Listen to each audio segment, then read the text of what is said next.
Merde, il est où? Réal? Réal?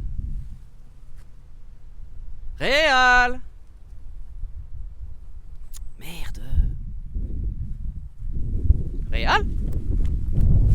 Ah merde, ils sont où? Excusez-moi. Oui, est-ce que vous avez vu le Real? Oui, ils ont joué hier soir. Vous avez pas vu? Moi non plus.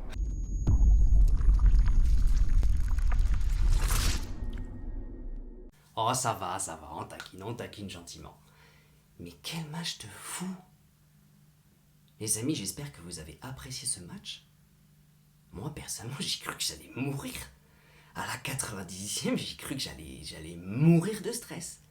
J'avais les émotions, elles partaient dans tous les sens. Mais encore une fois, merci Kylian. Merci Kylian Mbappé. Juste de sauver le PSG, quoi. C'était monstrueux. Franchement, le PSG, ils se sont battus comme des chiens. Le match, il y a énormément de choses à dire. Hier soir, après le match, j'ai vraiment voulu vous allumer la caméra. Mais j'ai vraiment voulu vous sortir un débrief hyper carré. Parce qu'il y a réellement énormément de choses à dire. Ok, donc clairement, c'était un match de fou furieux. Pour ma part, c'est l'un des plus beaux matchs de Ligue des Champions que j'ai vu du PSG. Il n'y a que 1-0. Mais il s'est passé réellement quelque chose dans ce match. Je vais attaquer quelques points. Je vais attaquer le milieu de terrain, les détails, top et flop. Et je finirai par une question. Donc restez bien jusqu'à la fin parce que la question elle est hyper importante. Bien évidemment, on va commencer par le milieu de terrain. Je ne sais pas si vous en rappelez, mais dans mon avant-match, je vous ai dit si on gagne cette bataille du milieu de terrain, le match, ce serait une victoire facile. Malheureusement, ça n'a pas été une victoire facile. On va pas se le cacher, le PSG a montré un très très grand visage, mais malheureusement, ils auraient pu marquer 4-0. On a manqué d'efficacité devant le but. Après, malheureusement, le Real a joué extrêmement bas. Du coup, c'est comme ça qu'on va attaquer le milieu de terrain. Du coup, je vous avais dit que si le PSG arrivait à manger le Real au milieu de terrain, on ne pouvait pas perdre. C'était impossible qu'on perde ce match si la bataille du milieu de terrain, c'était gagné. On est arrivé sur le terrain, le PSG a montré les crocs, a montré que c'était un grand d'Europe. Et le milieu de terrain du Real, on les a pas mangés. On les a clairement humiliés. Le match n'a pas été une humiliation. Ce milieu de terrain du Real, il a été absolument inexistant. Et c'est là que tout va commencer. C'est-à-dire que le PSG va manger le milieu de terrain. Le Real n'arrive pas à avancer, est obligé de reculer. C'est pour ça qu'ils ont joué à 11 quasiment pendant tout le match en défense. Et c'est surtout que le Real, quand ils essayaient de repartir vers l'avant, on était sur les seconds ballons. Parce qu'on jouait beaucoup plus proche, on était complètement collé à eux, on était beaucoup plus haut et le Real ne pouvait pas sortir. Alors oui, je sais, pendant un certain moment, ça a fait des passes, ça a contourné. Et je sais qu'à ces phases-là, on a tendance à se dire, ça nous saoule, on n'arrive pas à marquer. Le problème, c'est que dans ces moments-là, il ne faut pas se louper. Parce que si le PSG tente une frappe ou quoi que ce soit, qu'elle part en 6 mètres ou que ça revient dans les pieds de l'adversaire, c'est une contre-attaque pour le Real. Et c'est là que c'est dangereux. Et je ne sais pas si vous avez remarqué, mais vers le milieu du match, le Real a commencé à avoir les nerfs qui montent, a voulu absolument récupérer le ballon et a sauté sur le PSG.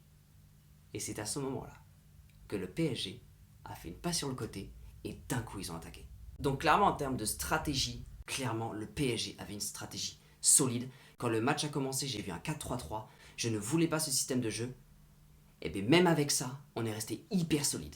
Quasiment 60% de possession de balle pendant tout le match. Donc Pochettino, bravo à toi. Franchement, cette victoire, elle est fantastique. Vient alors les détails. Le PSG arrive sur le terrain, monte sa puissance, gagne cette bataille du milieu de terrain, jusqu'à un moment où Mbappé tombe dans la surface et obtient un penalty. Le problème, c'est que c'est Messi qui s'est mis à tirer le penalty.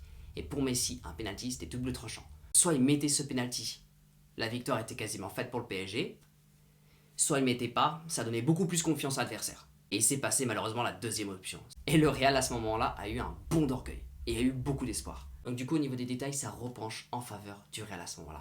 Mais grâce à un PSG hyper puissant, franchement, ils ont repris l'avantage hyper rapidement. Ils ont remis des occasions, ils ont repoussé le Real vers la défense. On continue de manquer des occasions jusqu'à l'entrée de Neymar. Et Neymar a fait un bien fou.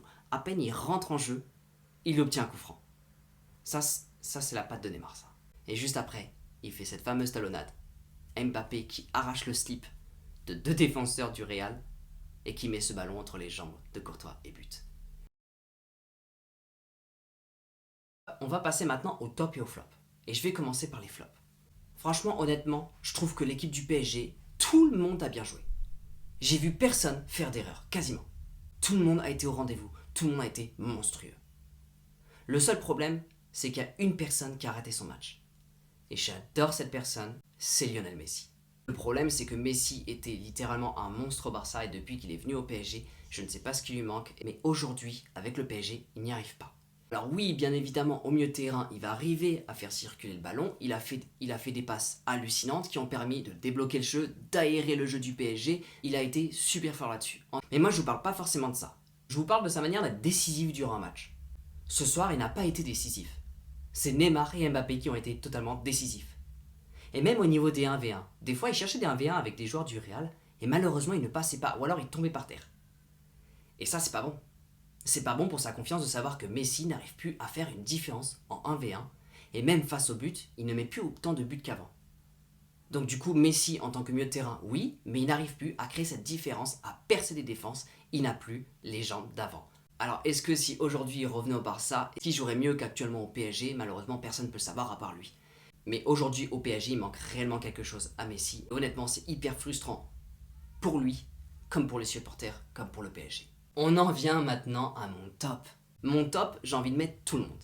J'ai envie de mettre toute l'équipe du PSG. Et même les supporters. Parce que franchement, quand je regardais le match et que j'entendais les supporters, franchement, bravo à vous. Merci à tous ceux qui se sont déplacés au Parc des Princes. Vous avez été juste incroyables. Il n'y a pas d'autre mot, vous avez été juste géniaux. Quand le Real avait le ballon, on entendait siffler. Quand le PSG avait le ballon, il y avait une ambiance. Franchement, à tous les supporters qui se sont déplacés au Parc des Princes, bravo et merci infiniment. Au niveau du PSG, j'ai envie de mettre tout le monde dans le top. Mais il y a un joueur qui sort, et vous savez qui c'est? C'est Mbappé. Mais quel joueur! Il joue peut-être contre son futur club. Et je sais pas si vous avez vu, mais à un moment, le PSG a un petit peu arrêté de presser. Peut-être à la 80e minute ou 74e minute. Seul Kylian est parti sur les défenseurs un par un à sprinter sur eux. Et donc du coup ça a appelé encore une fois tout le PSG à rebondir sur les défenseurs du Real. C'était juste incroyable. Ce joueur a donné la victoire au PSG encore une fois. Et là on n'est pas en championnat, on est en Ligue des Champions. Il l'a fait le week-end dernier et il l'a fait ce mardi soir. Ce joueur est le meilleur joueur du monde. Je le dis et je l'affirme.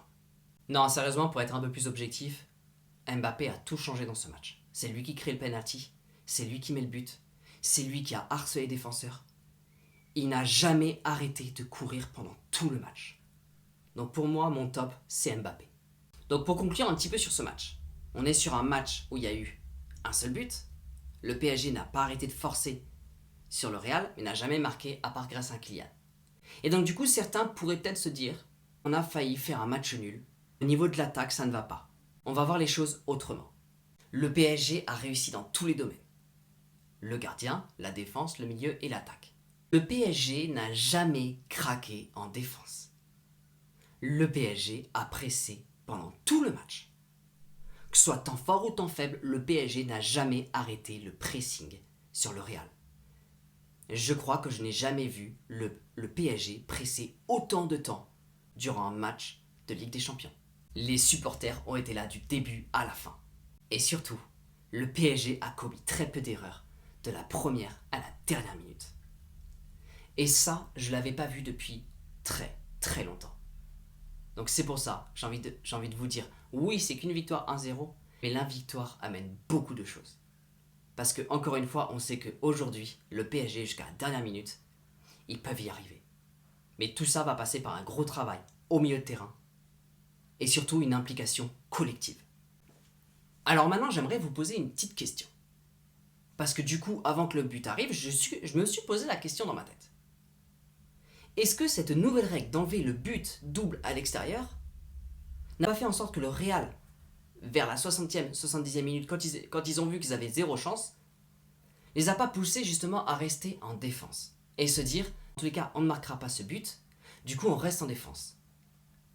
Est-ce que si jamais il y avait toujours la règle des buts doubles à l'extérieur, est-ce que ça n'aurait pas justement poussé le Real à, même s'ils prennent un but, à finir sur un 1-1 et du coup prendre l'avantage? N'hésitez pas à me donner votre réponse dans les commentaires. Mais moi personnellement, quand j'ai vu le match, je me suis quand même posé la question. Dans tous les cas les amis, la victoire elle est juste magnifique, je suis extrêmement content de ce que j'ai vu. C'était un ascenseur émotionnel hyper intense. À la fin, j'ai crié dans ma maison quand le but est arrivé. J'en pouvais plus. J'étais super heureux qu'encore une fois ce soit Kylian qui mette ce but. Malheureusement, on a gagné une bataille, mais la guerre n'est pas du tout finie. On va être quand même en confiance en se déplaçant au Real. On a quand même bien vu ce soir qu'avec un Benzema amoindri, c'est tout le Real qui est amoindri. Attention à comment il va être pour le match retour. Mais nous, pour le match retour, normalement, on aura quand même Neymar qui sera en pleine forme. Merci beaucoup les amis de me suivre depuis le début. On approche doucement des 1000 abonnés. Merci énormément pour votre soutien quotidien. Si jamais la vidéo vous a plu, n'oubliez pas de laisser un like. Si jamais vous êtes nouveau sur cette chaîne, si jamais ça vous a plu, abonnez-vous, vous ne serez pas déçus. Dans tous les cas, je vous donne rendez-vous demain matin pour une toute nouvelle vidéo. N'oubliez pas, prenez soin de vous, et ici c'est